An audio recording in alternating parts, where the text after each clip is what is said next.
Assalamualaikum warahmatullahi wabarakatuh.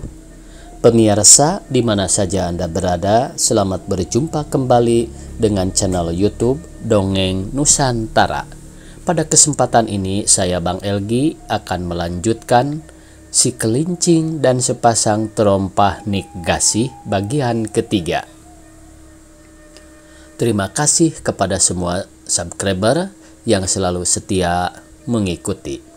Jangan lupa sambil mendengarkan, klik tombol like atau jempolnya serta bagikan sebanyak-banyaknya dongeng-dongeng dari channel ini ke pemirsa yang lain. Selamat mendengarkan.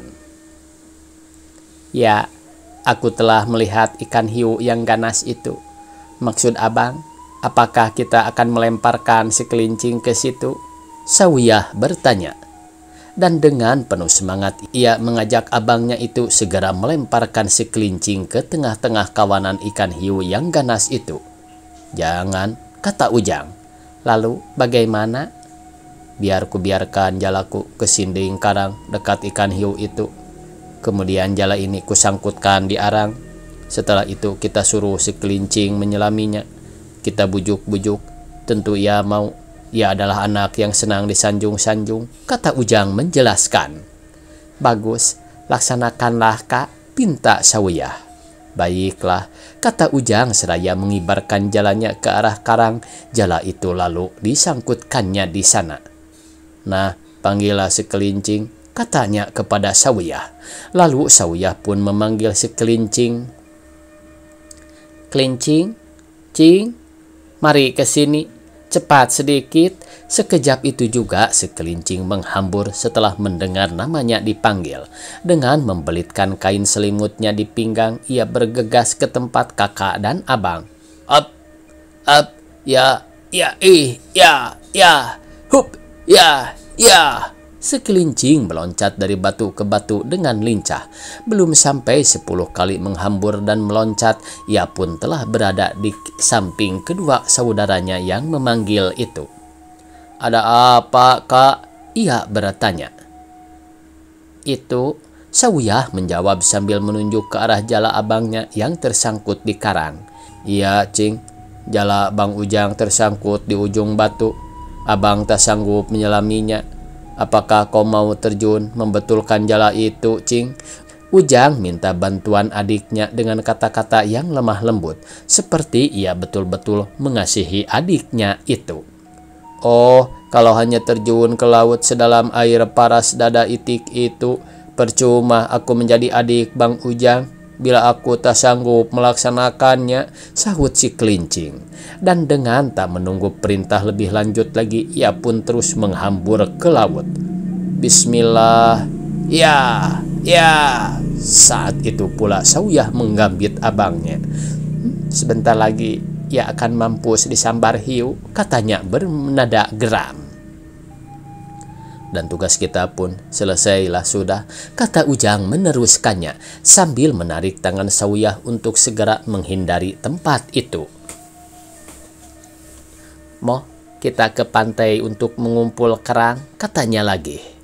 Moh itu pemirsa, ayolah gitu ya. Katanya lagi. Kemudian Sawiyah dan Ujang segera meninggalkan si Kelincing dalam kepungan sekawan ikan hiu yang ganas, memberingas seperti singa lapar. Dan barang makanan yang akan menjadi mangsanya hari itu adalah si Kelincing. Ia telah terperangkap dalam manisnya madu yang bersarang di bibir saudara-saudaranya. Beduk asar telah berbunyi ketika Ujang dan Sawiyah sampai ke rumah sambil melepaskan raga. Tempat hasil laut yang dikarangi. Sawiyah dengan ratap tangis mengiba-iba memanggil ibunya. Mak, mari mak, ada kemalangan yang telah menimpa diri kita, mak, katanya. Mak Sawiyah segera keluar dan menyongsong anaknya yang teraung-raung menangis di tangga. Ada apa, Sawiyah? Apa pula yang telah terjadi? Orang tua itu bertanya dengan gugup dan harap-harap cemas menunggu jawabannya. Si Kelincing sudah tiada, mak, sahut Sawiyah terseduh-seduh dan langsung merangkul ibunya itu. Orang tua itu jadi terhuyung ke belakang sambil mengucap kering. Astagfirullahalazim, mengapa pula adikmu itu? Setelah mengucap, orang tua itu pun menangis, meraung-raung pula seperti Sawiyah putrinya itu. Tenanglah mak, pintu rejeki, jodoh, pertemuan, dan ajal itu terletak di tangan Tuhan. Dari Tuhan kita dilahirkan ke dunia ini, dan ke tangannya pula lah kita harus kembali. Setiap yang hidup di dunia panah ini, akhirnya matilah tunangannya. Sekarang saat sekelincing yang berpulang, entah kapan-kapan pula kita pasti ke sana, mak. Ujang berkata panjang lebar sambil memapah ibunya ke ruang tengah. Di ruangan itu ibunya disandarkan ke dinding dan diberinya minum air dingin untuk penenang-nenang pikiran. Ya Allah, sekelincing anak bungsuku telah berpulang. Apa pula yang menyebabkan kematiannya itu, Jang? Dengan suara tersendat-sendat, Mak Sawiyah berusaha menanyakan kepada anak-anaknya, seraya mengucap astaga berulang-ulang kali. Sekarang kita ceritakan si kelincing. Beberapa ekor ikan hiu memerengkan tubuhnya sambil menggeliat-geliat, suatu pertanda bahwa binatang itu akan menyambar mangsanya. Kemudian seekor demi seekor raja laut itu mencenaukan matanya sambil mengedik-ngedikan sirip dan ekor. Waktu begitu dalam mulutnya yang berbentuk bulan sabit kelihatan sebaris gigi, runcing-runcing dan amat tajam sekali. Setajam pisau lipat bila ia menyambar sesuatu. Tubuh si kelincing merasa panas dingin, ia ketakutan, sejurus lamanya hilang juga semangatnya. Betapa tidak, maut pula yang akan dihadapinya ketika itu. Dua cara kematian terhampar di depannya, mati lemas terkurung laut sekeliling, ataupun akan mati tersobek-sobek oleh gigi hiu yang runcing-runcing itu. Apapun juga di antara keduanya itu dipilihnya adalah merupakan jalan kematian yang amat sengsara. Demikian terpikir oleh si kelincing ketika itu, namun masih beruntung juga bahwa ia mempunyai otak yang amat cerdas. Pikirannya tajam dan akalnya panjang pula. Dia memutar-mutarkan otaknya. Lalu teringatlah ia akan kain selimut yang terlilit di pinggangnya. Maka kain kumal yang cukup setia itu diraba-rabanya. Kemudian ia timbul ke permukaan laut sebentar untuk mengambil napas. Setelah itu ia menyelam lagi dalam-dalam dan langsung menuju ke arah ikan hiu itu yang sedang mengedik-gedikan tubuh itu. Beberapa saat air laut jadi bersibak dan bergelombang di atasnya. Arus membersit membuat kain selimut di lengan sekelincing itu jadi berkibar-kibar. Persis ia seperti seorang matador yang sedang berhadapan dengan seekor banteng liar. Pertarungan antara ikan hiu yang buas dengan si kelincing yang bijak itu pun berlangsung dengan seru. Segesit berhadapan dengan si cerdik. Seekor ikan hiu selebar daun meja segera menyerang secara membabi buta. Ikan hiu itu mengasah-asahkan giginya untuk menakut-nakuti si kelincing. Ia mengebaskan ekornya dan berputar liar. Sesudah itu ia pun menyerang serta menyambar secepat kilat ke arah leher si kelincing. Dengan cerdik serta tangkas pula si kelincing mempermainkan kain selimutnya sebagai perisai. Kemudian setelah dibuatnya seperti mulut luka, selimut kumal itu disarungkannya ke muncung ikan hiu itu. Ya, sebelum ajal berpantang mati, ucapnya dalam hati. Sambil menunggangi punggung raja laut tersebut, binatang itu pun membersit dengan kencang sekali. Setelah merasa matanya tertutup, ia jadi kelabakan dan berenang tak tentu arah. Kesempatan ini dipergunakan oleh si kelincing sebaik-baiknya. Dikendalikannya ikan hiu itu ke arah pantai, hingga binatang yang ganas itu pun tersadai di gigi pasir, menggelepar-gelepar di bawah kelangkang si kelincing penunggangnya. Kalau sudah di darat, kau pula akan menjadi mangsaku, kata si kelincing sambil menepuk-nepuk punggung ikan hiu itu. Dengan sekali angkat, dipikulnya ikan itu hidup-hidup, lalu dalam keadaan menggelepar-gelepar dibawanya pulang ke rumahnya. Suasana di rumah Mak Sawiyah masih diliputi oleh kesedihan. Ujang, Sawiyah, dan ibunya sedang menangisi nasib mereka yang malang. Sudah hidup, sudah begini, kemalangan pula yang menimpa. Anak bertiga, tinggal berdua. Cepat betul si Kelincing jadi almarhum. Sampai hati ia meninggalkan ibunya. Dalam kesedihan begini, Mas Sawiyah terseduh-seduh terapit di antara Ujang dan Sawiyah yang juga sedang bertangis-tangisan. Sedang di halaman jengkrik riuh bernyanyi menandakan hari sudah senja, hampir tiba waktu maghrib. Itik berketek-ketek, belum ada yang masuk ke kandang. Ayam berkotek-kotek baik betina maupun jantan. Anak-anaknya menciap-ciap sibuk akan mencari tengger masing-masing. Terpandang di ufuk barat awan bergerak aneka warna. Siau kuning menambah sendu suasana di rumah Mak Sawiyah. Lampu dinding pun belum terpasang di dalam rumah itu. Gonggong anjing yang semula kedengaran sayup-sayup kini makin mendekat bunyinya. Kian dekat ke rumah Mak Sawiyah, anjing-anjing itu malah jadi menyalak-nyalak, tidak menggonggong lagi.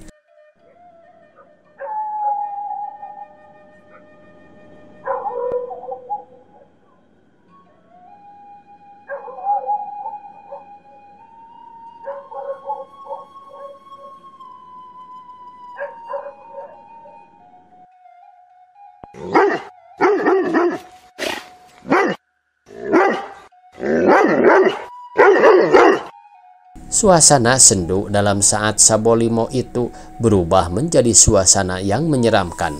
Tegak bulu kuduk barang siapa mendengarnya.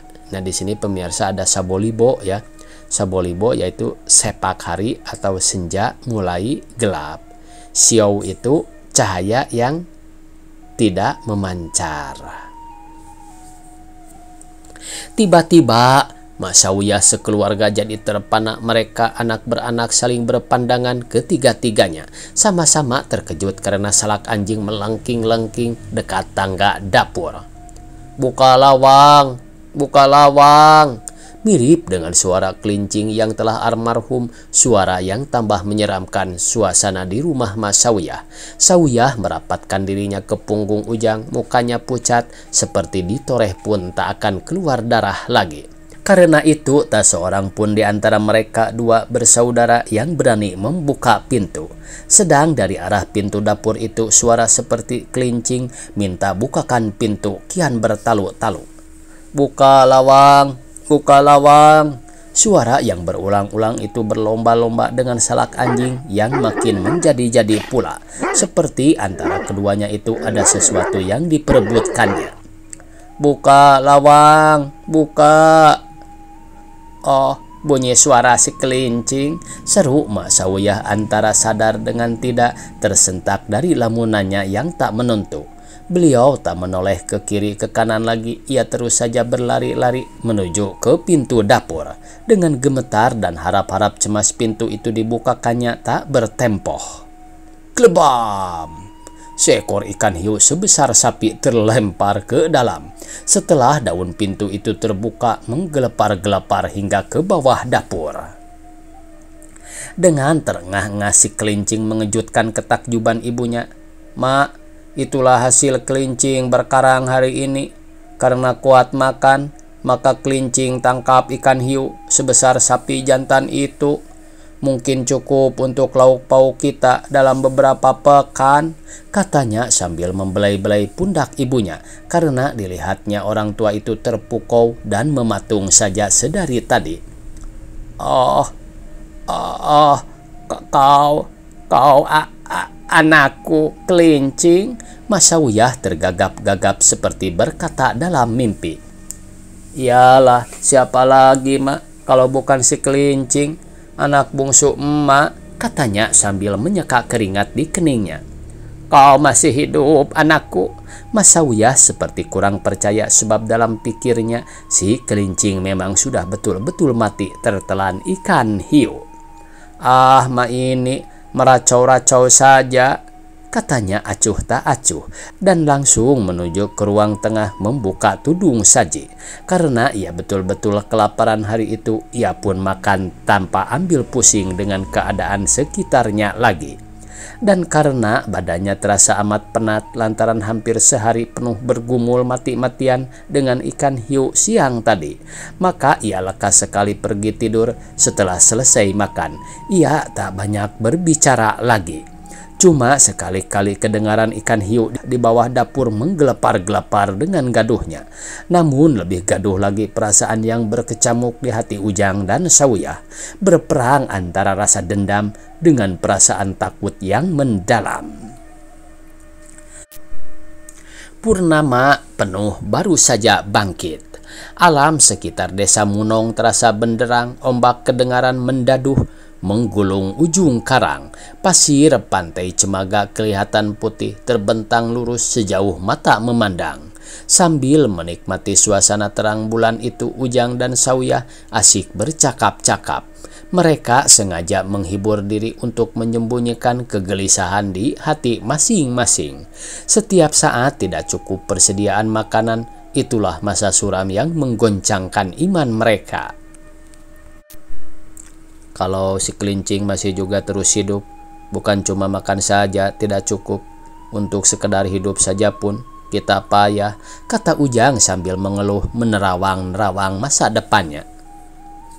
Iya, makin bertambah hari, si Kelincing jahanam itu makin kuat saja makan. Seperti dalam perutnya itu telah bersarang sejuta cacing yang amat rakus. Sambung Sawiyah yang juga merasa ketakutan menghadapi masa depan mereka itu. Siapapun orangnya yang menanggung anak seperti itu, biar patah tulang 4 kerat, sekalipun hidupnya tidak juga akan senang, katanya lagi sambil mengeluh panjang. Akhirnya pikiranku jadi buntu, tak ada lagi jalan untuk membunuh anak keparat itu, kata Ujang sambil mengepal-ngepal tinju yang menunjukkan bahwa hatinya sangat geram. Ada-ada saja perintah maut bagi dirinya itu, entah ilmu apa pula yang membuatnya, sambungnya sambil merebahkan tubuhnya ke punggung kelapa yang tertumbang di pantai itu. Tapi abang mungkin pernah mendengar bahwa Nik Gasi sedang mengganas di Sungai Ulu sana. Sawiyah mengejutkan Ujang dalam lamunannya. Ya, baru-baru ini aku ada mendengar kisah Nik Gasi yang mengganas di sana. Banyak sudah sapi dan kerbau orang kampung dimakannya, kata Ujang pula. Nah, coba kita bawa si Kelincing ke sana. Setelah di tengah-tengah hutan belantara, ya kita tinggalkan. Niscaya pada suatu ketika ia akan diterkam oleh Nik Gasi yang kelaparan itu. Sawiyah dengan penuh semangat menunjukkan satu jalan lagi untuk membunuh si Kelincing adiknya itu. Malam itu masalah tersebut menjadi pemikiran mereka berdua hingga dini hari. Mereka belum dapat memejamkan mata karena terlalu asik merencanakan secara terperinci suatu pembunuhan. Iblis menari-nari di kelopak mata mereka dua bersaudara. Ia menyeringai dan tertawa menaburkan benih dosa di hati manusia yang tidak beriman. Pada suatu hari pagi-pagi benar Ujang dan Sawiyah telah bangun. Mereka sibuk berkemas, mempersiapkan perbekalan untuk berangkat ke Sungai Ulu. Sagu butir mereka masukkan ke dalam bumbu buluh dan ikan kering dibungkus dalam upih. Parang, lembing, dan pisau diasah tajam-tajam, layak bagi persiapan orang yang akan bepergian jauh. Ikan salei serta daing daging hiu. Daing itu pemirsa ikan asin yang dijemur, dimasukkan ke dalam keranjang. Hasil tangkapan si Kelincing itu akan dijadikan modal untuk ditukar dengan padi, karena saat itu di Sungai Ulu musim orang sedang menuai. Waktunya habis pemirsa, dicukupkan sekian. Semoga esok kita bisa berjumpa kembali. Billahi taufiq wal hidayah. Wassalamualaikum warahmatullahi wabarakatuh.